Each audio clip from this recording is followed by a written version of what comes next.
첫째, 우리는 인간의 존엄성을 단언한다.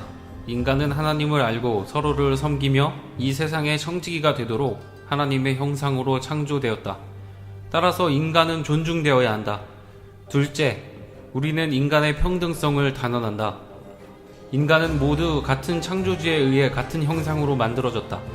따라서 우리는 어떤 사람에게든 아첨하거나 그를 비웃어서는 안 되며 모든 사람에게 공평하게 행동해야 한다. 셋째, 우리는 인간의 책임을 단언한다. 하나님은 우리에게 이웃을 사랑하며 섬기라고 하셨다. 그렇기 때문에 우리는 이웃의 권리를 위해 싸워야 하며 반면 자신의 권리는 포기할 준비가 되어 있어야 한다. 전 세계 가난한 성도들을 위한 방송 신앙터치 지금부터 시작합니다. 네, 오늘도 함께 하신 우리 고정 패널들, 조나단님부터 한 주간 동안 어떻게 지내셨는지 얘기해 주세요. 한 주 동안 저는 잘 쉬었고요. 비가 많이 오고 집안이 온통 그 습기로 가득했는데 땀도 많이 흘리고요. 제가 체질적으로 여름에 제일 약한데 땀도 많이 나서 땀이 굉장히 많이 나거든요. 근데 하여튼 이번 한 주는 땀과의 전쟁과 습기와의 전쟁 잘 버텼습니다. 고생하셨네요. 네, 모태 집사님. 그야말로 개돼지처럼 집에서 거의 뒹굴면서 이 더운 여름을 그냥 거의 낮잠과 뭐 그렇게 지낸 것 같아요. 굉장히 바쁘게 지낸 것 같은데 사실 바쁘지도 않고 그냥 푹 잘 쉬었습니다. 네. 교회 오빠. 네. 2년 동안 에어컨 없이 살다가 드디어 어제 에어컨을 설치를 했어요. 걔는 우리 집도 해줘. 반지하 아니 뭐 제가 설치한 건 아니고 사람 불러서 했는데 반지하 살 때는 그냥 버텼거든요. 2년 동안 반지하 살 때는 그냥 버텼는데 도저히 안 될 것 같아가지고 와이프가 전화해가지고 제발 좀 에어컨 좀 달자고. 에어컨은 있는데 달질 않아가지고요. 에어컨 설치한 거 있고 그 다음에 그 여름휴가 비자 해외로 나갈 거 비자 발급받고 그랬습니다. 좋으셨겠다. 고양이들이 더 좋아하는 거 아니에요? 에어컨 설치해서? 고양이들은 또 그걸 어떻게 하고 바로 방 안으로 들어오더라고요. 네, 그렇게 지냈습니다. 네. 작두누님. 네. 작두 좀 사셨나요? 네. 이번 주는 집 정리를 좀 하면서, 그동안 너무 옷이 너무 입지도 않으면서 갖고 있는 그런 옷들을 좀 버리고, 제 마음을 좀, 작두를 차려면 몸이 가벼워야 되기 때문에 마음을 좀 정리를 했습니다. 새 옷을 사기 위해 정리하신 거 아닌가요? 어떻게 알았지?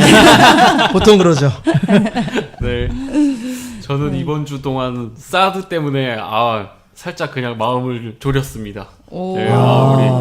우리 나라가 어떻게 될까 이런. 네. 뭐야? 그럼 우리도 그런 거 얘기할 수 있는데. 아니 우리도 그렇게 좀 이렇게 깊은 얘기할 수 있어요. 나는 양푼이만 너무 튀는 거 아니야? 어떻게 지냈냐고 그래가지고 나는 그냥 에어컨 설치했다 그랬지. 사드 나도 알아요. 사드 뭔지. 싸대기인가? 싸대기? 네. 근황 소식 다 들었고요. 네. 이제 본격적으로 방송 들어가도록 하겠습니다.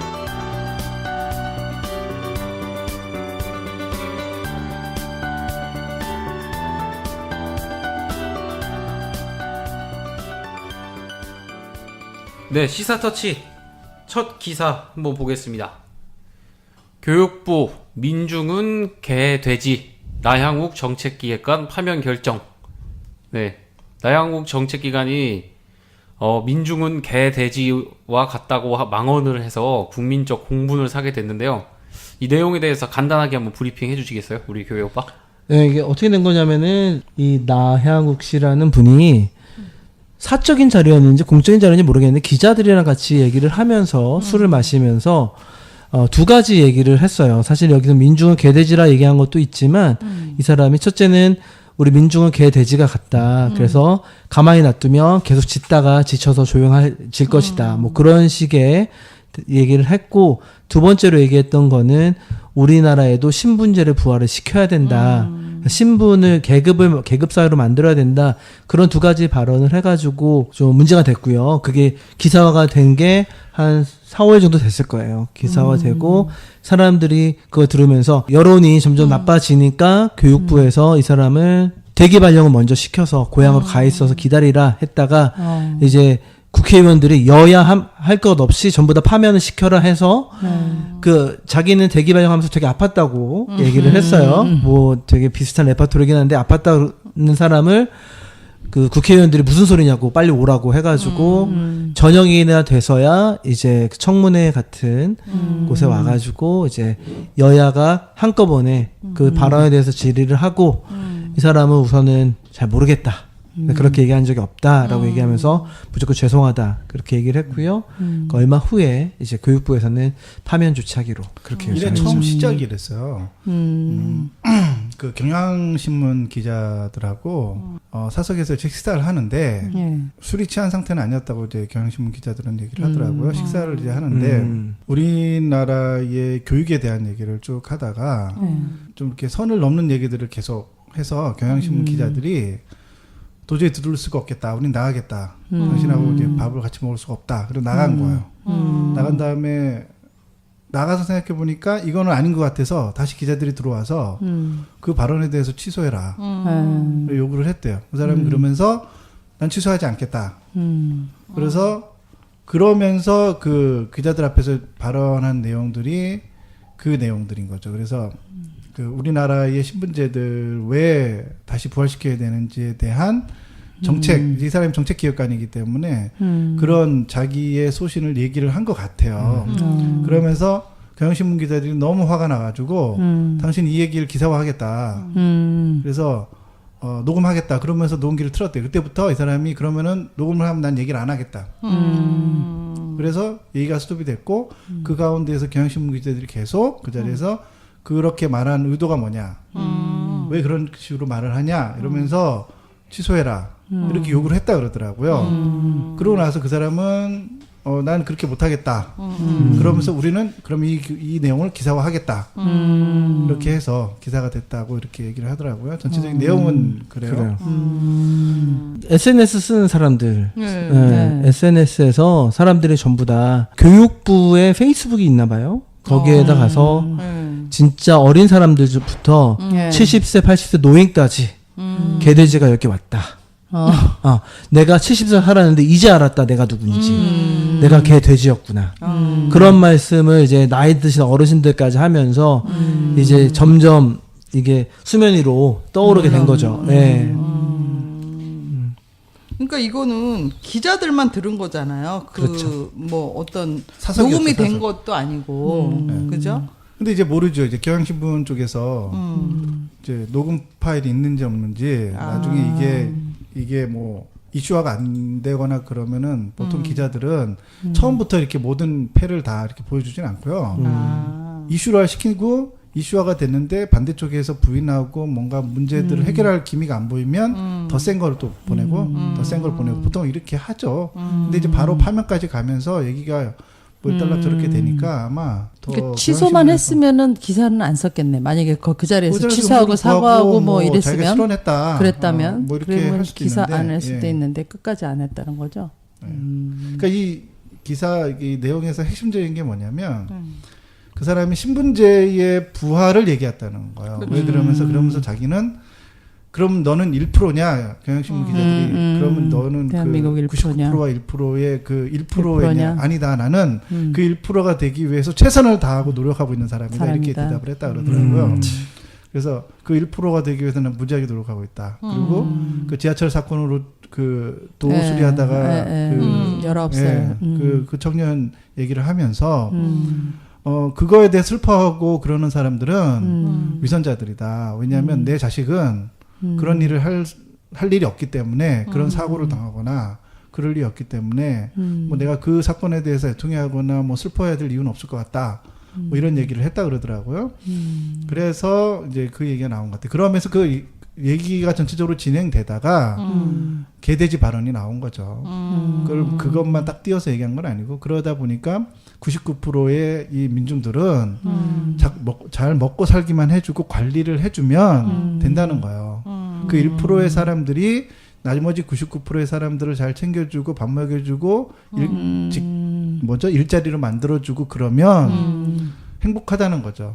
근데 그 사람들에게 1%가 해야 되는 일들을 맡기는 거는 교육적으로 무가치하다는 거예요. 그 사람의 말은. 왜냐하면 너무 많은 사회적 비용이 들어가니까. 너무 많은 대학 교육을 받고 그러다 보면은 모든 사람이 1%는 될 수 없으니까 나머지 99%는 적당히 교육을 받아도 된다. 뭐 이런 어떤 정책 기획관으로서 그런 얘기를 한 것 같아요.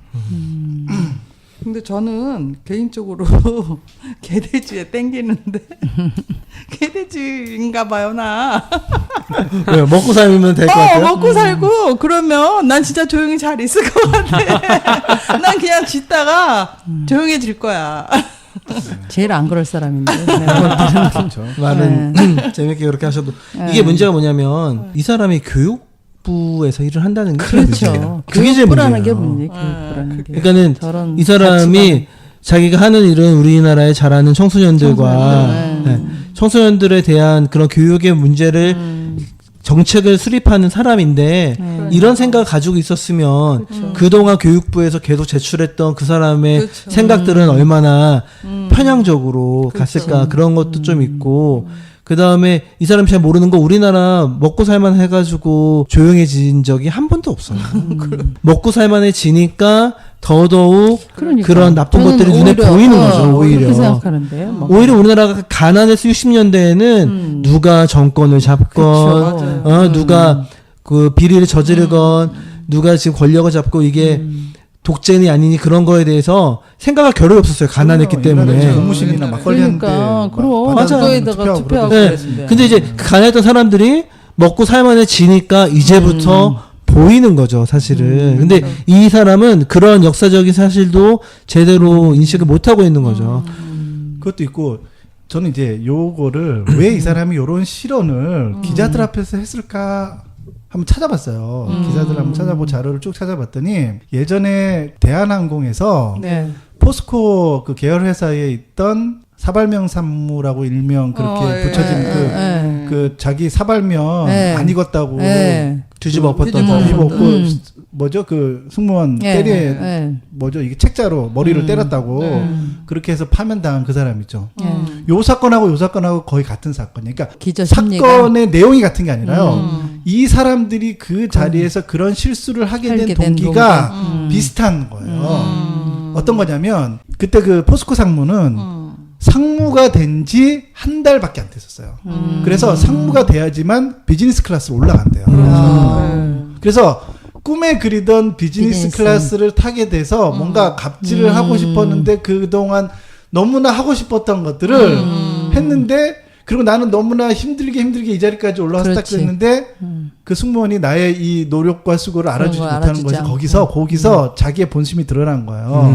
근데 요 기획차장이 누구냐면 이 사람이 청와대에서 근무했던 사람이 그러니까 고시공부 그러니까 행정고시를 통해서 했다가 청와대에서 일을 했다가 교육부에서 오래 일한 사람이 아니에요. 처음부터 교육부에서 계속해서 공무원이 된 사람이 아니라 청와대에서 있다가 그 박근혜 정권에 청와대에서 일하다가 이번에 국정교과서 만든다고 해서 이 사람이 그쪽으로 가게 된 거예요.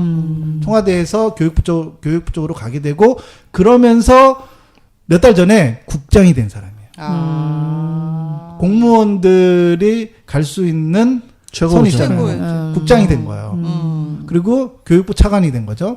그러니까 요 사건, 그 앞에 포스코 상무랑 이 사람도 겹치는 것 같아요. 그러니까 자기가 평상시면 이런 실언을 분명히 안 했을 텐데, 물론 마음에 담고는 있었겠죠. 이런 생각은 가지고 있었을 텐데, 이거를 사람들 앞에서 드러내 보이지는 않았을 거란 말이에요. 자기 관리를 하면서. 근데 국장이 된 다음에 제가 봤을 때 이 사람이 나이도 있고 고 나이 때인 거예요, 딱요. 그래서 마치 이 사회에서 자기가 이 성공의 클래스에 올라왔다라고 하는 그 자아도취에 딱 빠졌을 때에 사람들 보통 실수하거든요. 그러면서 이 무방비 상태가 되면서 사람들 앞에서 자기의 숨은 의도를 그냥 얘기를 해버리는 거예요. 그런 사람들 많잖아요. 그렇죠. 네. 그래서 제가 볼 때는 그런 실수를 한 것 같아요. 제가 볼 때는. 그러면서 자기가 평상시에 가졌던 본심이 확 그렇지. 쏟아져 나온 거예요. 그러니까요. 감추고 있다가. 이 대사가 재밌는 게 영화 내부자들 보셨어요? 네. 네. 영화 내부자들의 정확하게 이 개돼지라는 그러니까. 단어입니다. 예. 네. 여기서 맞아. 백윤식이 내부자들의 그 기자로 나왔던 이강이 있잖아요. 네. 백윤식 씨가 이제 연기를 했는데 어차피 대중들은 개돼지입니다. 적당히 지저대다가 알아서 조용해질 겁니다. 이런 대사를 쳤어요. 딱 그 느낌인 것 같아요. 그 상위 자신들이 상위 1%고 세상을 움직이고 기업의 뭐 총수와 예, 국회의원과 기자의 상부층에 있는 그런 사람들이 이제 경제판을 그렇지. 세상을 자기들이 꾸려간다 이렇게 생각하고 있잖아요. 그렇죠. 그런 사람들이 이제 자기들은 상위 1%니까 우리들이 이 세상의 1%를 움직이는 사람들이고 나머지는 우리가 던져준 거에 물고 뜯고 욕하고 하면서 자기들이 개돼지처럼 그치. 이제 생각을 한다는 거죠. 이 사건을 그렇게 좀 불렀으면 좋겠어요. 개돼지 사건도 괜찮은데 이게 그 상위 1% 사람들이 갖고 있는 엘리티즘 있잖아요. 이 사회 안에서 갖고 있는 자신들은 뭔가 특별하다고 생각하고 평범한 다수의 사람들과 자기는 다르다라고 생각하는 엘리티즘이죠. 그렇죠. 근데 이제 사실 어느 정도는 동의할 수 있는 부분도 있어요. 왜 그러냐면 한 사회가 진보하고 발전하기 위해서는 이 지도층들이 똑똑하고 이 바른 것이 필요해요. 그러니까 인도 사회 같은 경우도 제가 이제 인도 선교사를 했잖아요. 인도 사회가 다수의 많은 사람들이 그렇게 교육이 안 돼 있고 좀 이렇게 어렵단 말이에요. 그럼에도 불구하고 그 거대한 13억의 인구가 돌아갈 수 있는 이유가 그 최고의 1%의 엘리트들은 엘리트 교육을 받아요. 그리고 그 엘리트들이 어떻게 일을 해야 되는지 알고 국가 전체의 바른 의사결정들을 해나가는 거죠. 그러니까 그런 부분에서는 분명히 누군가는 이 사회를 이끌어가기 위해서 누군가는 결정을 하죠. 의사결정을 해야 되는 게 맞아요. 그래서 더 많은 대우들을 받고 더 특별한 대우들을 받는 것도 이해하죠. 예. 근데 이제 그 기저에 깔려 있는 이 엘리티즘 있잖아요. 그러니까 자기들이 이 사회를 위해서 모든 거를 하고 우리는 최선을 다하고 너희보다 수십 배, 심지어 수백 배 더 노력하고 우리는 열심히 살아. 너희들이 집에서 드라마 보고 히히덕거릴 때 우리는 이렇게 열심히 일했어. 그러면서 자기들의 수고와 노력들을 굉장히 의미를 부여하면서 자기들이 이 사회에게 없어지면은 이 사회는 안 돌아갈 것 같은 이런 게 엘리티즘이거든요. 그런 게 기저에 깔려 있는 거예요. 엘리트들 사이에서도 엘리트가 있어요. 그렇죠. 이게 제가 맨날 수학 얘기해서 좀 그런데 숫자는 큰 숫자로도 영원이 있고요. 작은 숫자로도 영원이 있어요. 거꾸로 얘기하면 수학에서 이런 개념이 있어요. 0에서 1 사이에 숫자가 얼마큼 있을까요? 0에서 1 사이에. 0에서 1 사이에는 무한대의 숫자가 있어요. 그러니까는 피라미드를 그려서 위에 1% 사람들 엘리트라고 한 거를 확대를 해서 그 1%만 보면요. 거기서도 또. 1% 안에 1%가 있고 또 99%가 있어요. 아까 조나단이 얘기한 것처럼 이 사람은 국장이 된 지 얼마 안 됐고 자기가 지금 엘리트 1% 안에 살짝 턱걸이를 손만 살짝 올린 상태여서 자기는 엘리트다 생각하고서는 그동안에 있던 그 엘리트 사상이 확 다 불어나온 거죠. 근데 사실은 이 사건을 보고 진정한 엘리트들은 콧방귀 끼고 있는 거죠. 그러겠죠. 제가 이제 막 올라와서 흔들어 놓네, 물을 흔들어 놓네. 이번에 파면돼서 내려갔으니 잘 됐다. 분명히 그렇게 생각할 거예요. 왜냐면 강남에 저도 이제 아주 부자인 집에 가본 적이 있어요. 그 무슨 가정교사로 한번 가본 적이 있는데 우리 집은 가난해라고 그 애가 얘기를 해요. 우리 집은 가난해서 내 방이 3층밖에 없는 거예요. 3층이 내 방인데 그렇죠. 3층밖에 없다 그러고 와이프 올라가 보니까 걔 방이라고 혼자 쓰는 데가 60평이에요. 너무 가난하네. 너무 가난한 거예요. 왜냐면 걔는 가난한 거예요. 왜냐면 그렇지. 걔 친구들은 재벌인 애들도 있기 때문에 그쵸. 자기 너무 가난한 거예요. 자기는 엄마가 학원으로 데리고 와야 돼. 엄마가 벤츠를 끌고 있는데 학원을 데리고 와야 돼. 다른 애들은 학원이 와. 아니죠. 기사가 오죠. 오죠. 아, 기사가. 기사가 와서 학원 끝날 때까지 거기에 대기하고 있죠. 맞아요. 네. 진짜 가난하네. 가난한 거죠. 걔네들 사이에서 정말 찢어지게 가난한 거예요. 그러니까 이게 뭐가 찢어지는 걸까? 모르겠어요. 아무튼 그러니까는 여기서 중요한 거는 아까 조나단이 얘기한 것처럼 이 사람이 이런 발언한 게 중요한 게 아니라 엘리트 사상이라는 게 얼마나 허황된 거고 그게 정말 쓸데없는 구분점이라는 거죠. 엘리트 사이에서도 그러면 이런 사람 엘리트에 바로 올라온 사람들을 이렇게 비웃을 수 있는 상위 엘리트들도 또 확대해서 보면 그렇죠. 거기서 또 최상위가 있을 거라는 거죠. 맞아요. 예. 어차피 이거는 의미가 없는 건데 이 사람이 엘리트 사상 가지고 있으면서 개돼지란 발언 이외에 신분 구별을 해야 된다. 계층을 만들어서 따로따로 정책을 해야 된다. 그런 식의 아이디어를 갖는 게 자기가 엘리트 생각을 해서 그런 거죠. 엘리트들이 고생했다는 얘기는 네. 사실은 조나단 얘기했을 때 저는 약간 좀 울컥한 게 있었어요. 엘리트들은 고생하지 않았어요. 엘리트들 부모님이 고생한 거죠. 아, 그런가요? 제가 되게 부자인 여자친구가 있었어요. 그래서 나는 제일 처음에 그렇게 생각했어요. 아, 내 여자친구는 부자다. 근데 나중에 헤어지고 나서 보니까 여자친구는 절대로 부자가 아니었어요. 여자친구의 부모님이 부자였던 거죠. 그렇죠. 엘리트들은 절대로 고생하지 않아요. 엘리트들의 부모님 세대에서 고생을 했기 때문에 지들이 그렇게 해서 그냥 탄탄대로 걸은 거지. 자동으로 엘리트가 된 그렇죠. 거예요. 자동으로 엘리트가 된 거지. 지들이 뭐를 해가지고 엘리트가 됐겠어요. 그렇죠. 예. 근데 그 생각을 못 하는 거죠. 그러니까 뭐 금수저, 은수저, 흑수저 그런 그런 말이 구별도 하고, 예, 나오는 거죠. 뭐. 그 전에 정몽준 아들도 똑같은 발언을 했었죠. 그렇죠. 네. 재밌는 발언을 했죠. 네, 국민들 미개한 국민들. 이라고 정몽준 아들이 얘기를 했어요. 네. 심지어 정몽준 씨도 그거 아세요? 국회의원 당시에 버스비가 얼마인지 몰라가지고 국민들이 버스를 얼마에 타고 다니는지 몰라서 한 70 원? 90원 하나. 그랬죠? 그랬죠? 요즘 한 90원 하나. 그랬어요. 이렇게 말씀하셨어요. 네, 모르세요? 근데 그 비서관이 더 나빠. 나중에 그래서 저도 버스 카드 갖고 있습니다.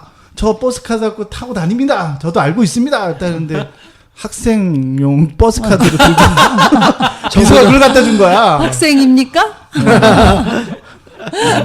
역시 그게 웃기네 진짜. 그러니까. 적은 내부에 있어요. 돈 아끼려고 그러셨나 보죠.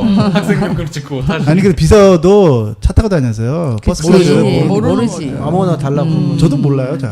한국에 안 살아서 맞아요. 버스 카드 못 타고 다녀야 되는지 저도 색깔이 뭔지. 아, 우리가 이 얘기 하는 게 이제 점점 이제 계층 얘기를 할 수밖에 없는 거거든요. 저 같은 경우는 되게 찢어지게 가난했어요. 제 거기도 60평? 아니요. 깜짝이야. 60평 가본 적도 없어요.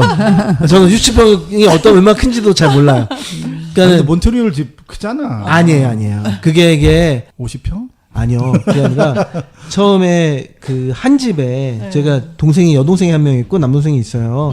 5가족인데 단칸방에 계속 살았어요. 제가 단칸방에 몇 살까지 살았냐면 중학교 2학년까지 단칸방에 살았어요. 그러니까는 제 여동생이 6학년 그리고 막내 동생이 5학년 그럴 때까지 살다가 도저히 이제 단칸방에 살 수가 없으니까 엄마가 옥탑방을 빌려가지고 거기서 이제 저랑 남동생이 살고 그리고 그다음 엄마랑 아빠랑 여동생이랑 살고 그렇게 하다가 여차저차 해서 이제 조금 그 전문직을 얻게 된 거거든요. 근데 사실은 계층이라는 건 없어요. 근데 계층 의식이 있는 거죠. 그렇죠. 내가 자수성가를 해가지고 어떤 중소기업을 했다가 그게 잘 돼서 대기업이 된 사람들은요 절대로 자기가 재벌이라고 생각할 수가 없어요. 그래서 좀 이런 얘기를 좀 했으면 좋겠어요. 왜 사람들은 이 사회에서 계층을 나누고 왜 사람들은 엘리트들은 저런 엘리티즘에 쉽게 빠질까요? 왜 그런 의식과 사고방식을 갖게 될까요? 그런 부분을 좀 얘기를 좀 했으면 좋겠어요, 우리가. 어떤 사회든 그게 문화와 종교를 뛰어넘어서요. 어떤 사회든지 간에 계층을 만들려는 사람이 있고 또한 그 계층을 뛰어넘어서 무엇인가 평등한 사회로 만들려고 하는 사람들의 그룹이 있고 그러니까 뭔가 이런 일들이 한 나라 안에서 계속해서 일어나고 있는 거거든요. 또 왜 저런 사람이 교육부를 하고 있으니까 그런 거 아니에요? 우리가 그런 교육을 받고 자라서? 아니 근데 저거는 실용주의 관점에서는요. 어느 부분 수긍할 수 있는 부분들이 있어요. 왜 그러냐면 실용적인 관점에서는요. 되는 애들한테 몰아주는 거예요. 맞아요. 몰아주는 거. 그래서 어차피 모든 사람들이 의사결정할 수 있는 건 아니에요. 투표를 통해서 의사결정하지만 결국은 이 사회를 움직이고 정치, 경제, 사회 모든 부분을 움직이는 거는 소수거든요. 그 소수들을 따로 뽑아가지고 하자는 거예요. 그러면은 좀 더 효율적이고 그쵸. 정책들을 만들어낼 수 있다는 거예요. 예. 근데 그렇게 그런 몰아줄 상황인 때 거죠. 예. 네가 우리 이 개돼지들이 밀어줘서 됐다는 거를 그 사람이 의식하고 있어야지. 이 개돼지가 없었으면 내가 이게 안 됐다는 거를 의식해야 되는데 내가 잘나서 1%가 그래서 됐다고 그 생각하는. 부분이요. 그게 사회를 바라보는 나쁜 관점인 거예요. 그러니까 그런 사회가 이상적인 사회라고 하는 것. 실용주의라는 것이 얼마나 악한 거라고 나쁜 거라는 걸 사람들이 잘 몰라요. 그렇죠. 그러니까 그렇게 가면은 뭔가 실용적이고 투입되는 금액도 적어지고 예산도 적어지면서 효율성이 높아지겠죠? 그 나치가 그렇게 한 거 아니에요? 네, 히틀러가 근데 결국은? 이제 그런 게 보세요. 저는 그런 사회에서 산다면 불행해질 것 같아요. 제가 원하는 사회는 풀빵을 굽더라도 섹스피어의 책도 읽으면서 이 사회적 문제에 대해서 자기 의견을 얘기할 수 있고 대학 교육 받은 사람은 풀빵 팔면 안 되나요? 그러니까 이 사람들의 의식에서는요. 어차피 풀빵 팔고 살 건데 치킨집 열 건데 왜 대학 교육을 받냐는 거야. 대학원까지 교육받고 그럴 필요 유러피안 없다는 마인드네요. 거예요. 유러피안 마인드. 네. 그러니까 그런 사회가 좀 더 용이하고 실용적이고 좋은 사회로 가는 방식이라고 생각을 하는 거예요. 근데 저는 어떤 생각을 갖고 있냐면 풀빵을 팔고 순대를 썰어서 팔더라도 저는 그 사람이 사유의 세계와 그 사람이 생각하고 고민하는 거는 더 높은 수준의 차원에서 더 철학책을 읽으면서 순대나 그 닭발을 썰면 안 되나요? 그럼 그런 사회는 이상한 사회인가요? 저는 사회가 진보해 간다는 거는 그런 뭐 노가다를 뛰더라도 대학 교육을 받고 저는 뛰어도 된다고 생각해요. 왜냐하면 평균 수명 자체가 늘어났잖아요. 예전에는 50세가 평균 수명이니까 몇 살까지는 공부하고 최대한 이 사람들이 빨리 사회에 진출해가지고 무언가 사회를 위해서 이바지하고 일을 하면은 사회로서는 도움을 받는 거죠. 사회가 이익인 거죠. 근데 이제 평균 수명이 늘어나니까 뭐 30살까지 심지어는 35살까지 요즘에 공부를 하잖아요. 그렇죠. 그러니까 그런 것들이 다수의 사람들이 많은 사람들이 그러고 있는 게 교육 정책관으로서는 이거 굉장히 불합리한 사회라고 생각을 하는 것 같아요. 제가 볼 때는 이 사람은. 그 자리도 비었는데 교육부로 가시죠. 저희가 밀어드릴 테니까. 그래서 개돼지들이 밀을 테니까. 이 개돼지들이 밀어드릴 테니까. 모든 사회의 사람들이 좀 지금 대학 교육이 저희 나라가 90%인가요? 그럴 거예요. 아마. 한국은 거의 전문대까지 전문대까지 합하면 90%는 나올 90% 거예요. 갈 아마. 거예요. 네. 그러니까 그나마 대학을 안 가는 사람들도 대학을 못 가기 때문에 안 가는 게 아니라 그냥 싫으니까 안 가는 거겠죠. 예, 등록비도 아깝고 그러니까 그런 것 같아요. 근데 저는 그런 정책이 그 독일에 몇 프로의 사람들만 대학을 딱 들어가고 나머지는 대학 못 가고 그냥 실업계로 가서 자기 일자리를 하고 그냥 일로 투입되는 게 물론 독일 사람들이 굉장히 실용적인 사람들이기 때문에 그런 정책을 쓰는 것 같아요. 근데 저는 그것이 꼭 모든 세계가 본받아야 될 기준이라고 생각은 하지 않는다는 거죠, 저는. 왜냐하면 앞으로의 세계가 우리가 살아가야 될 세계들이 모든 이제 직장이나 일들은 로봇이 대체하잖아요. 그러니까 사람이 할 수 있는 일은 앞으로 20년 후에는 우리가 알고 있는 직업의 70% 이상이 사라진다고 뭐 기사가 나오더라고요. 운전이든 심지어 교사들도 이제 필요 없어지는 시대가 이제 올 거라 그러더라고요. 그러니까 결국은 인간이 할 수 있는 일들이라는 거는 사유하고 생각하고 뭔가를 결정하는 더 창의적인 아이디어를 내는 어떤 그런 일들을 더 많이 사람들이 하게 될 것 같아요. 그러니까 전 지금의 한국 교육의 정책이 꼭 그렇게 나쁘다고 생각하지는 않아요. 유토피아적인 말씀을 하시는데. 저는 그 교육 정책보다는 결국에 삶의 차별이라는 이슈잖아요. 그러니까는 차별된 그런 삶의 환경들이 서로의 격을 더 만드는 것 같아요. 그러니까. 예를 들어서 신조어인데 얼마 전에 JTB 뉴스에 나왔던 거예요. 휴거 들어보셨어요? 휴거? 네, 휴거? 휴거가 뭔지 아세요? 저 모태 집사님? 아, 그거 저기 뭐야. 그 이 땅에서 들림 받는 거. 하늘로 들림 받는 거 아니에요? 그거 말고. 네.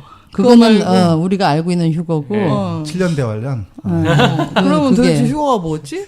무슨 신조어예요. 거지 뭐 이랬던 신조어예요. 것 같은데. 맞아요. 네. 휴거가 뭐냐면 휴먼시아 거지라는 뜻. 어. 휴먼시아 뭔지 아시죠? 휴먼시아? LH 공사에서 하는 아, 브랜드가 주공에서 맞아. 만든 아. 주공 아파트 사는 아이들을 그렇지. 주공 아파트란 말이 없어졌어요. 휴먼시아라는 이름으로 주공 아파트 생기는데 그렇다 그러더라, 진짜. 거기 사는 애들은 다 응대 거지라고. 그게 뭐냐면 초등학교 아이들이 이렇게 뭐 대치동이나 무슨 뭐 삼성동이나 이런 데 사는 애들이 아파트가 자기들은 삐까뻔쩍한 아파트에 살잖아요. 그렇죠. 네. 그 동네 시세가 보통 한 10억에서 20억 가니까 그렇죠. 아파트들이. 근데 같은 초등학교에 휴먼시아 막 LH 공사 막 주공 아파트 사는 아이들이 오는 거예요. 그러니까 엄마들이 그 아이들한테 이 쟤네들이랑 놀지 말라 그래요. 학교를 그러면서 가시 휴거들이랑 네, 놀지 마라. 네, 휴거. 판교나 광교 쪽에는 신도시 개발할 때 의무적으로 LH 공사에서 하는 그걸 그 들어가게 임대 돼 있잖아요. 아파트가 임대 예, 아파트가. 어느 정도 이상 이렇게 딱 정해져 있더라고요. 그러니까 같은 단지 안에 LH 공사 그 아파트랑 같이 있는 거예요. 저는 이거 들으면서 되게 화가 나는 게 제가 이렇게 얘기하면 저는 애기가 없으니까 그냥 이렇게 얘기할게요. 부모라는 작자들이 사실은 몰라요, 애들은. 제가 우리 조카들, 조나단 애들이나 뭐 다 애들한테 얘기하지만, 제가 조나단 지난번에 얘기했지만, 애들은요, 양보의 개념이 초등학교 6학년 때 생겨요. 애들을 여러 명 키워보셨으면 알겠지만, 너는 오빠니까 양보해야 되거든요. 절대로 안 먹혀요. 중학생이 될 때까지. 중학생이 되면 자기 머리가 커지면서 자기가 알게 돼요. 양보가 무엇인지. 중학생이 넘어도 모르는 애는 뭐야 도대체? 아, 그냥 그런데 이제 여기 제 상관 말은 보내세요. 제 말은 그 정도로 부모님이 양보를 강요를 해도 애들은 혼날까봐 그냥 하는 거지. 그 개념이 내 몸에 들어와서 그걸 하는 게 그렇죠. 절대로 아니에요. 그러니까 맨날 양보를 하면서 마음속으로는 왜 내가 양보해야 돼? 억울하다. 그렇게 생각을 계속 하는데 그 정도로 애들 지적 수준은 암만 시대가 21세기가 돼도 발전하지 않아요. 그건 그냥 자연스럽게 그렇게 되는 거거든요. 애들이 초등학교 1, 2학년 때 휴먼시아 거지건 잘생긴 애건 뚱뚱한 애건 머리 큰 애건 안경 쓴 애건 구별할 수 있는 능력이 전혀 없어요. 그 구별하는 능력, 구별하고 차별하는 능력은 엄마 아빠들이 주는 거예요. 맞아요, 그렇죠. 엄마 아빠들이 주는 거야. 그러면은 이제 교육의 문제가 뭐냐면요. 우리나라가 이 교육의 문제가 뭐냐면 옛날에 교육을 100년을 바라보고 한다. 그랬어요. 3세대를 바라보고 하는 거거든요. 그러면은 내 할아버지 세대, 우리 아버지 세대, 내 세대가 전부 다 똑같은 교육을 받았어야 돼요. 그렇죠.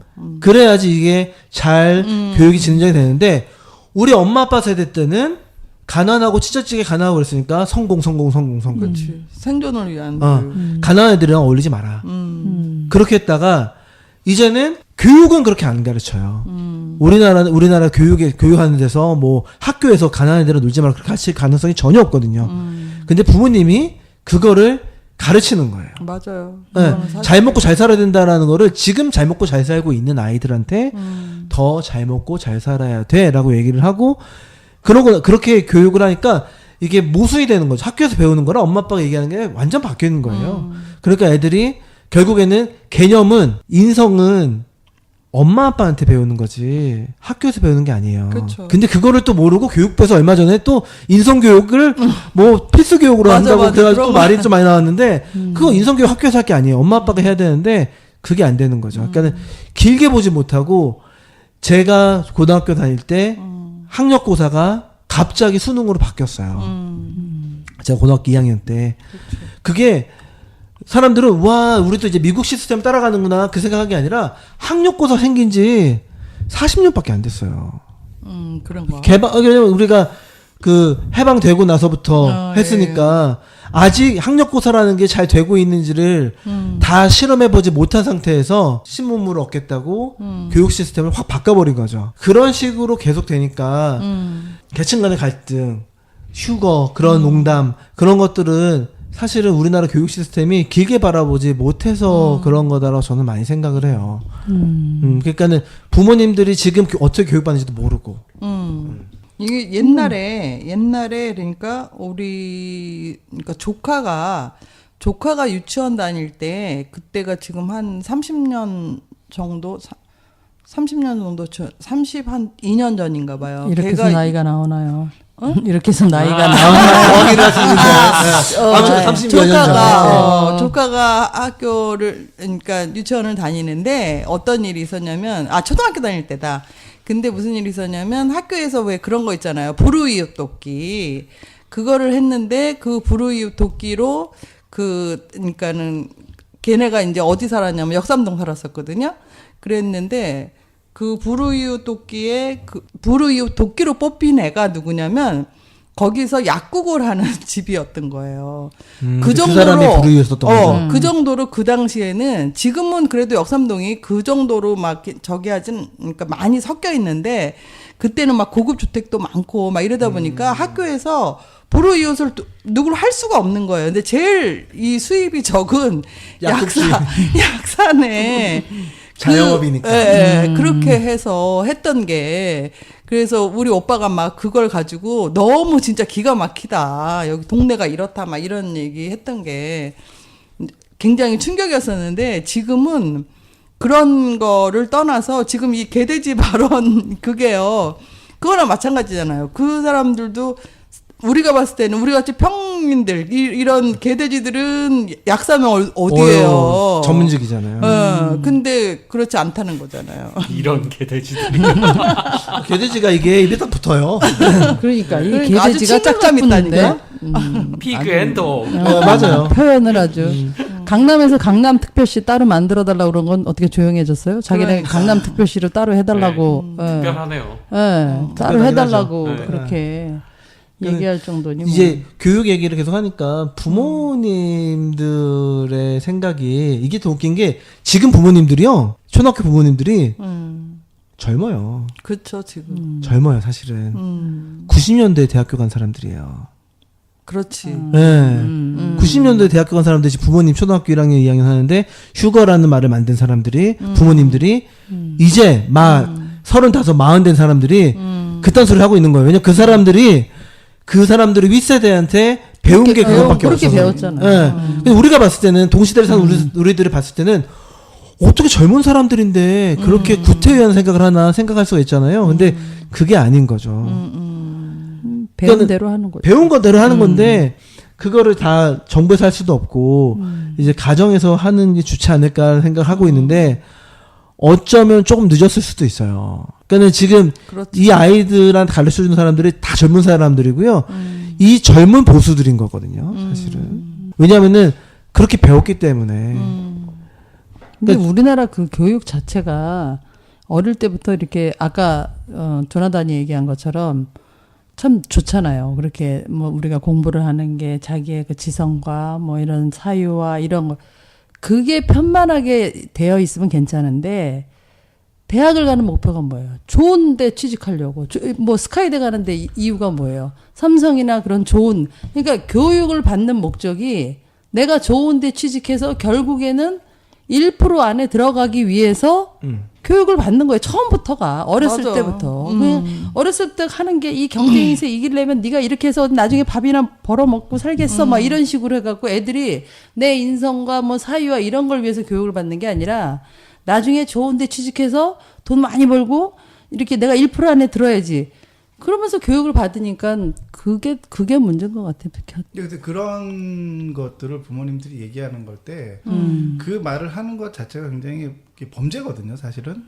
이게 사회를 공격하는 행동이에요. 다른 게 아니라. 그러니까 이런 거죠. 물론 그런 얘기들이 20, 30년 전에는 통용될 수 있다고 저는 생각을 해요. 사회는 늘 변화되니까. 근데 보세요. 앞으로는 무조건 대학을 졸업한 사람들의 전체 인구의 지금은 공무원이 10% 정도 되나요? 12% 정도 되는 걸로 제가 알고 있는데 공무원 전체 공무원의 비율이. 근데 앞으로는 30% 심지어는 40%까지 공무원들이 늘어나야 돼요. 왜냐하면 더 이상 직업이 없어지기 때문에 그래요. 맞아요. 그렇게 직업이 없기 때문에 국가에서 공무원직을 더 많이 만들어가지고 그 계층들을 흡수하는 것 외에는요. 이 사회를 운영할 수 있는 방식이 없어져요. 그러니까 부모님들 생각해 보세요. 내 아이가 자라서 결국은 뭘 선택해야 되면 공무원이 돼야 돼요. 아니면 자영업을 하든지. 그렇죠. 그러니까 자연스럽게 그렇게 사회가 변화되어 가는 거예요. 그러니까 공부를 하는 것이 맞죠. 그 사람들이 경쟁에서 우위에 서기 위해서 공부를 시키는데 그것이 이제 예전의 개념이었다면 오늘날의 공부를 시키는 개념이 결국은 스카이대를 나와도 공무원을 해야 되는 거예요. 그러니까 그 사회로 그거를 변화되는 바뀌어야 거예요. 되는데 네. 그거를 이렇게 개돼지 소리 하면서 이게 바뀌겠냐 이거예요. 근데 현재 지금 통계를 보면은 연세대인가요? 저번에 연세대 대학원생 한번 만났었는데 연대 대학원의 취업률이 연대 지금 졸업한 사람들의 48%인가요? 48%가 취업을 하고 나머지들은 취업을 못한다 그러더라고요. 그렇긴 하다. 그리고 제가 알고 있는 연대에 이 공부 잘하는 몇몇 학생들이 지금 비정규직으로 일을 하고 있어요. 그러니까 이게 지금 사회가 현실에 직면하고 있는 문제라는 거죠. 근데 그거를 지금 그 부모들이 실감을 하고 있느냐 문제는 거죠. 그러니까 거기에 자기네 애는 그러면 더 그럴수록 더 지금 요새 애들은 제가 애 키울 때보다 더 심하더라고요. 그렇죠. 이제 그게 이제 교육의 정책관들이 생각해야 되는 게 개인과 개인을 경쟁을 시켜가지고 물론 일정 부분 필요하다고 저는 생각을 해요. 그렇지만 개인과 개인의 경쟁을 통해서 무언가 좋은 효율을 만들고자 하는 방식이 앞으로의 사회는 그것이 효율적이지 않다는 것을 말하고 싶은 거예요. 정책관들은 그런 생각들을 갖고 있어야 되는데 그래야지만 어떤 법을 제안하고 예산을 편성하고 어떤 새로운 시도들을 할 수 있잖아요. 그래서 요즘에 무슨 학교? 창의 학교인가요? 뭐 이렇게 초등학교도 네. 아니 대안학교 말고 초등학교에서도 뭐 특성화 학교? 그건 고등학교, 특성화 고등학교. 마이스터. 뭐 하여튼 초등학교부터도 뭐 서럽게 좀 교육 시스템 만들어 간다 그러더라고요. 예. 그래서 공교육에서도 이미 그런 시도들을 하고 있는데 저는 이제 제가 생각하는 건 이래요. 왜 저런 리더들이 사회 지도층들이 차별적 관점이 있잖아요. 그러니까 사람들을 차별해야지만 이 사회가 좀 더 나은 사회가 된다라고 하는 의식을 가지게 될까요? 왜 그런지 한번 생각해 본 적 있어요? 그러니까 차별하면 차별할수록 이 사회가 좀 더 발전한다고 이 사람들이 이렇게 생각을 해요. 그러니까 저런 발언을 하겠죠. 그러니까 신분제를 만들어서 이렇게 계층 간에 뭔가 차별을 둬야지만 좀 더 사회가 나아진다고 생각하는 거예요. 그 저번에 경쟁을 저기해서? 네, 저번에 그 교회 오빠가 히틀러 얘기했었잖아요. 전 그거와도 되게 일맥상통하는 부분이 있다고 생각해요. 그래요. 히틀러가 되게 좋아했던 사람 다윈이죠. 네. 그러니까 사회 진화론. 사회는 그 엘리트들만 남아 있어야지 다음 사회가 잘 이루어지고 엘리트 아닌 사람들은 없애버려야지. 그래야지 사회가 발전된다. 그런 생각을 좀 가지고 있었기 때문에 흑인이랑 유태인들을 많이 핍박을 하고 파란 눈의 백인들만 좋아했던 게 히틀러의 생각이었죠. 왜 리더들이 이런 갈등을 생각을 하느냐. 제 생각은 이래요. 네. 제 생각을 먼저 말하면 리더들은요. 의사결정하는 거를 좋아하고요. 그다음에 일을 하는 걸 좋아하는 사람들이에요. 그래서 리더가 된 사람들이거든. 사회 지도층에 올라가요. 근데 일을 좋아하는 사람들의 특징은 뭐냐면요. 실용주의적 관점을 늘 가져요. 그러겠죠. 그래서 최고의 적은 투입을 통해서 최고의 효율을 이끌어내고자 해요. 그런 사고방식을 갖거든요. 자연스럽게. 근데 그게 나쁘냐? 아니요. 공장을 돌릴 땐 그렇게 해야 돼요. 그렇죠. 그렇게 해야 된다고 생각해요. 그래서 사업은 그런 식으로 해야 돼요. 공장을 돌릴 때는. 효율적으로. 근데 교육과 사람을 대하고 사회를 만들어가는 거는 그런 식으로 하면 안 된다고 저는 생각을 하는 거예요. 그러니까 실용주의적 관점이 사실은 가장 이 사건을 만들어내는 그 기저에 깔려있는 사고방식인데 그거를 깨지 않고서는 이 그러니까 사회를 차별적으로 만들어 놔야지만 이 사회가 좀 더 효율적으로 돌아갈 거라고 생각하는 거예요. 근데 실제로 그런 부분도 있어요. 왜냐하면 그래야지만 한 아이가 지금 성인이 될 때까지 지금 2억 3천인가요? 그렇죠. 뭐 그 정도의 금액이 들어가는 거예요. 그러니까 그 사람들이 정책관들이 볼 때는 이건 너무나 비효율적인 사회로 가고 있는 거예요. 그렇죠. 아깝지. 실용주의적인 게 아닌 거예요. 그러니까 뭔가 이런 것들을 바꿔야 된다고 그러니까 그 사람들이 이게 나쁘다고 생각하는 게 아니라요. 자기는 지극히 바른 생각과 좋은 생각을 갖고 있다고 생각하는데 근데 그 잘못된 생각이라는 게 뭐냐면 그들이 갖고 있는 기본적으로 실용주의적 관점이 잘못됐다는 걸 저는 말하고 싶은 거예요. 근데 그것을 교육과 사회에는 적용하면 안 되는 거예요. 근데 우리는 적용하고. 그건 공장에서만 적용해야 되는 거예요. 근데 자본주의 자체가 그렇게 적용하지 않나요? 자본주의라는 게. 근데 이제 그게 공장에서는 그렇게 해도 되는데 인간한테는 그렇게 하면 안 근데 된다. 인간한테도 그렇게 적용하지 않냐 이제 그 지금 사회가 그렇죠. 그렇게 돼서 이제 그게 문제인데 그러니까 이제 기존에 기득권을 가지고 있는 사람들이 그렇게 하니까. 그렇지. 저는 이제 지금 얘기 다 들으면서 뭐 많이 얘기를 했는데 저는 그 생각을 했어요. 제가 이제 90년대 중반에 대학교를 다녔는데 우리보다 한 10년이나 20년 전에 대학교 다니던 분들이 그분들이 생각이 나랑 나이가 비슷했을 그 당시에 생각이 사회를 변화시켜야겠다. 자, 그러면서 그러니까 우리 바로 윗세대죠. 우리 아버지 세대쯤이 70년대에 사회를 변화시켜야 된다. 그때 당시에는 고등학생들도 데모를 했어요. 고등학교 2학년, 3학년만 되면 머리가 벌써 열려 있어서 지금 정치가 잘못 돌아가는 것들 그런 것들 다 고등학생들이 다 나와가지고 걸기대회 하고 대학생도 나와서 걸기대회 하고 그랬어요. 근데 이게 안타까운 게 뭐냐면 그 사람들이 걸기대회를 해가지고 이뤄내면서 민주화를 이뤄내면서 뭘 놓쳤냐면 먹고 사는 걸 놓쳤어요.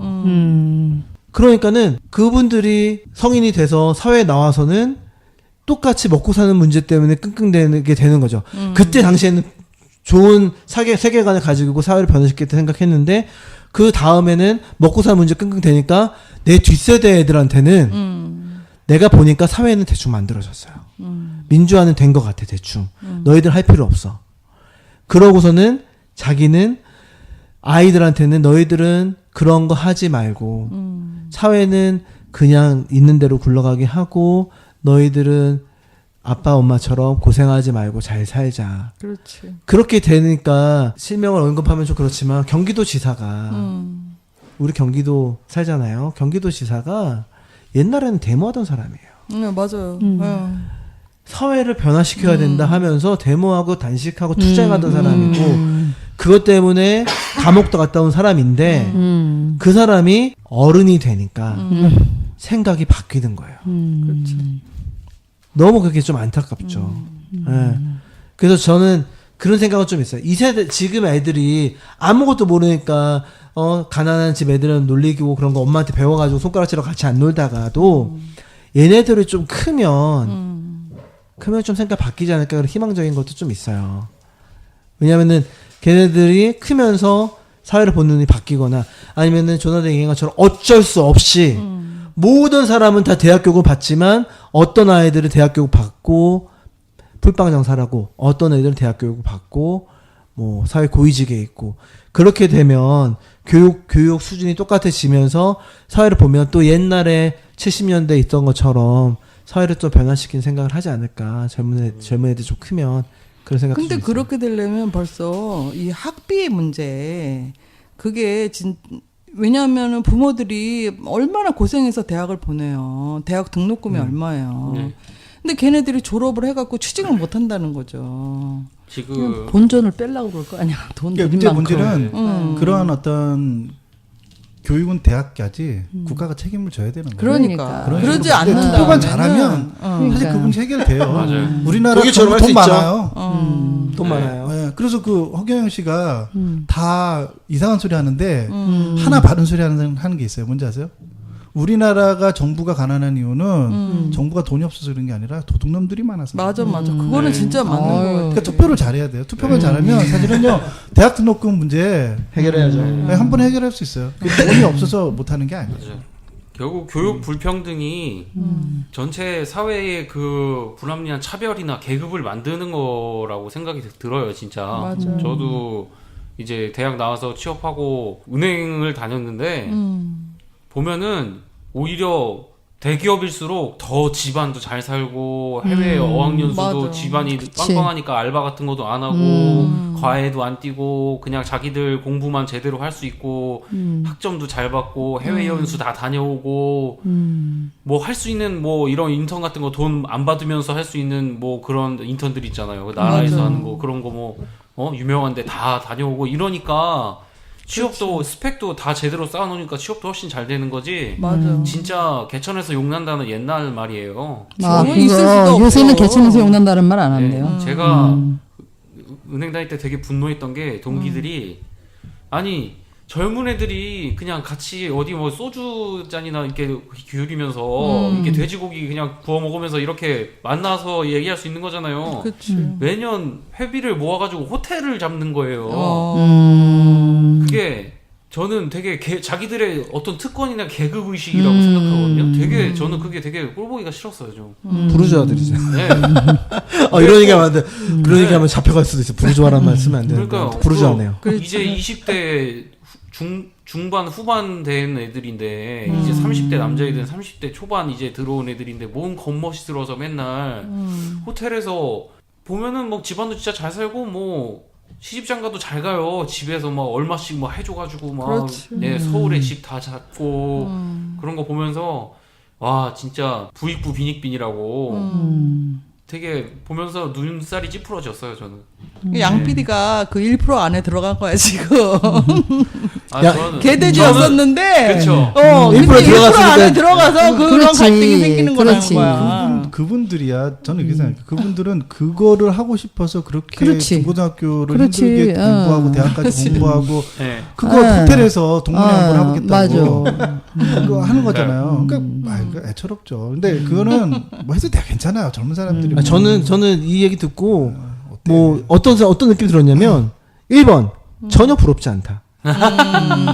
왜냐면 저는요 호텔에서 뭐 이렇게 뭐 분위기 있는데 사는 게 좋지가 않아요. 할 만큼 해봤다는 거야. 아니, 전혀 그렇지 않습니다. 저 아까 얘기했잖아요. 너무 그 완전 지겨운 단칸방에서 거지.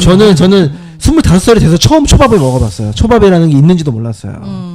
근데 그게는 저는 모든 거는 가치관 차이라고 생각해요. 돈 쓰고 돈 벌어서 돈 쓰고 돈 벌어서 돈 쓰고 하는 게 그렇게 좋을까? 거기에다가 가치관을 너무 많이 실어주면 그게 너무 좋죠. 대기업에 취직했으니까 이제 좀 네. 떵떵거리고 그런 게 있는데 내가 이 돈을 뭔가 또 가치 있는 데 쓰고 싶어서 돈을 버는 사람과 돈을 벌어서 내가 부르축적해서 나를 위해서 뭘 하겠다는 사람과의 처음에 그 바닥이 다르기 때문에 그런 차이가 좀 있을 거라 생각을 하고 그러니까는 아이들한테는 공부 잘하라고 할 필요가 전혀 없어요. 저는 고등학교 때 막 대충 살았거든요. 네. 대학교 때 이후부터 좀 정신을 차렸는데 애들한테는 공부하는 건 중요하지가 않아요. 애들한테는 인성을 가르쳐줘야 돼요. 바른 사람이 돼야 얼마 전에 그 인터넷에서 봤는데 그 공신이라는 사람이 있어요. 공신. 네, 공부의 신. 네, 공부의 신이라고 맨날 혼자서 블로그를 하는 게 턱 하고 있잖아요. 긴고 이렇게 네, 있어요. 얍삽하게 생긴 사람이 네. 있어요. 생긴 건 중요한 거 아닌데 그 사람이 얼마 전에 아주 중요한 얘기를 했어요. 여러분 공부 못하는 게 중요한 게 아니에요. 정말로 인성이 나쁜 사람이 공부를 잘해서 세상을 지배하는 게 그게 제일 무서운 거예요. 맞아요. 얘기를 했어요. 공부 잘하고 못하고 중요한 게 아니라 정말 나쁜 사람이 공부를 잘해서 높은 데 올라가는 게 그게 제일 무서운 거다. 그 사람 그런 얘기를 하는 거예요. 그냥 애들한테 공부를 잘하자라고 얘기하면서 하나씩 얘기해줘. 너희들 착하잖아. 착하니까 공부도 잘해야 돼. 라고 그냥 얘기해주고 싶은 거거든요.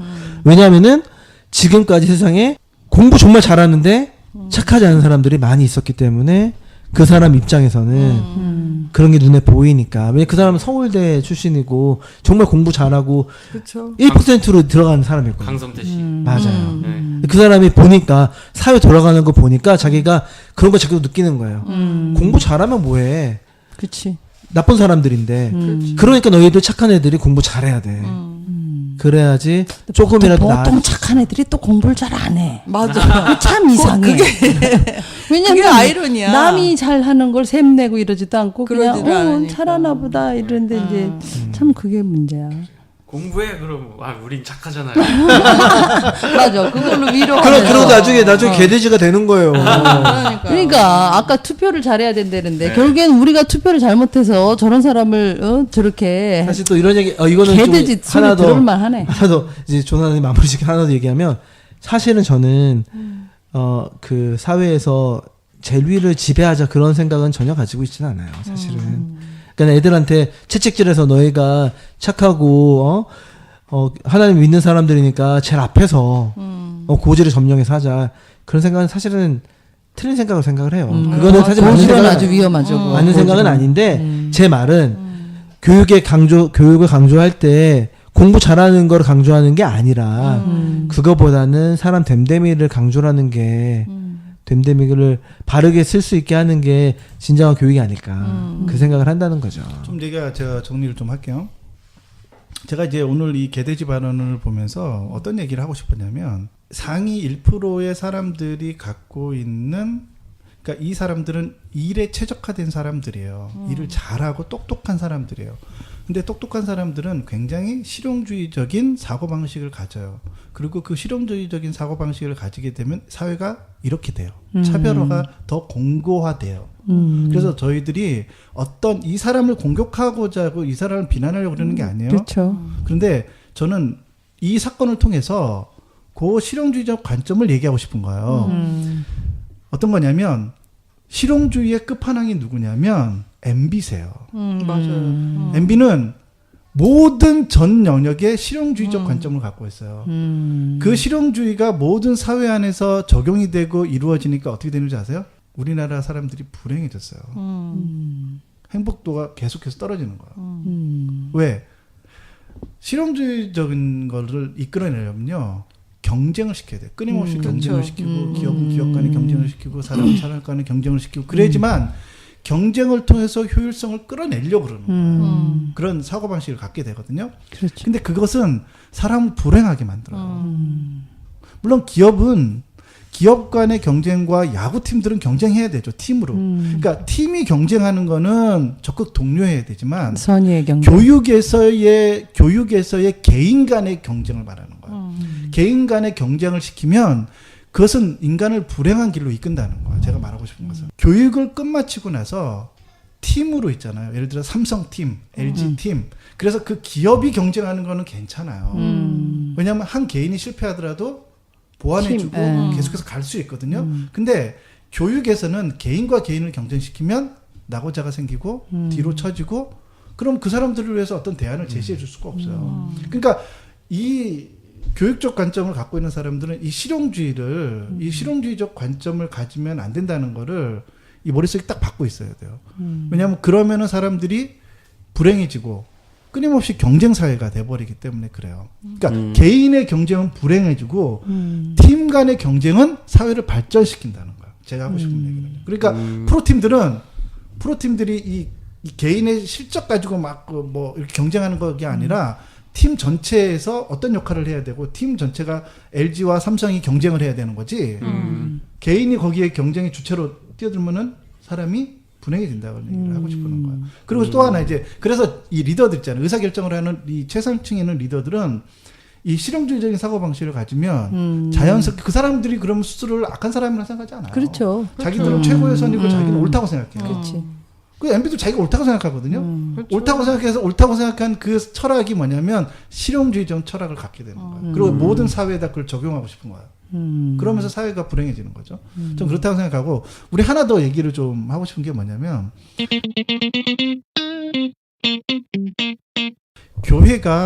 교회 다니는 사람들이 불행해지기 시작했어요. 교회를 다니는 것이 사람들이 불편해지고 힘들어지고 교회 예배가 행복하지 않고 힘들어진 때가 언제인지 아세요? 교회 안에 실용주의적인 철학이 들어와서요. 그 실용주의가 뭐냐면 경영학. 그러니까 실용의 끝판왕이 자본주의의 경영학이거든요. 그 경영학을 교회 안에 갖고 들어온 거예요. 그러면서 그 교회 성장학 나오면서 교회 성장학하고 교회가 스스로 개척을 해가지고 효율성 그러니까 그렇죠. 효율성을 갖기 위해서는 그 유명한 300명. 300을 맞아. 고지를 넘어가야지만 이 300의 고지를 넘어가야 된다는 것들을 가르치는 게 교회 성장학이 스파르타! 300이면 되죠. 충분하죠. 모든 걸 이길 수 있지. 그러면은 300. 교회의 재정, 장소, 맞아. 목회자 이 모든 재정의 문제, 장소의 문제 이런 것들을 해결할 수 그리고 그 300명이 되기 위한 교회를 어떻게 만들어가느냐를 아주 그 세미나 그렇죠. 15년 전, 20년 전에요. 수없는 세미나들을 만들어서 교인 목표 300명. 이게 실용주의예요. 그래서 뭘 얻었나요? 그렇게 실용주의적인 관점이 교회 안에 들어오고 효용성을 따지다 보니까 어떻게 됐어요? 사람들은 계급화되고 그 집사, 장로, 직분에 그러니까. 따라서 또 계층화돼서 교회 안들은 그런 나뉘어지고 그 다음에 11조는 더 강조되고 효용성을 뽑아내야 되잖아요. 그리고 그 안에서 사람들은 수많은 봉사에 내몰리게 되고 사람들을 그 교회 안의 구조에 인원 배치를 하고 효용성을 끌어내려고 그러는 거예요. 그 사람들이 맞아요. 나쁜 사람들이 아니에요. 교회 종사님들이나 목사님들이 자기들이 하는 게 옳다고 생각하는데 그 옳다고 생각하는 그 기저에는 실용주의적인 사고방식이 깔려 있는 거예요. 그러니까 맞아요. 그 다음부터는 어떻게 되냐면 지금 보시는 우리들과 같이 교회 다니는 것이 힘들고 불행해지는 거예요. 상처받고 사람들은. 그러네.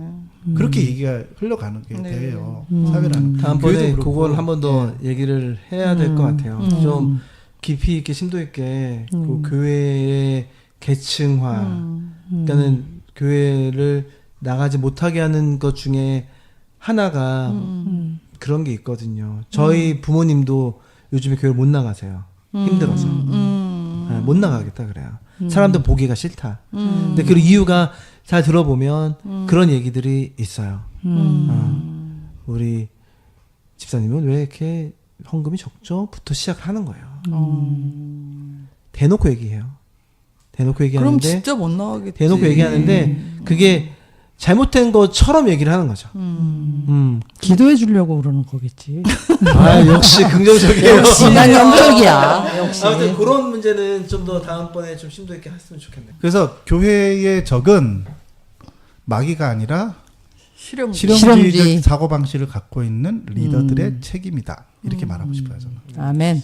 네, 깔끔한 정리 감사합니다. 네, 오늘 뒤늦게 개돼지가 무서웠구나 느끼신 나영국 국장에 대해 감사를 표현하면서 자기 한 몸을 희생해서 전 국민을 일깨워 주신 그러니까 네. 그냥 참 대단한 사람이네. 웃으면서 마무리가 네, 되는군요. 역시 1%는 다르네요. 네. 네, 오늘 다 수고하셨습니다. 네. 수고하셨습니다.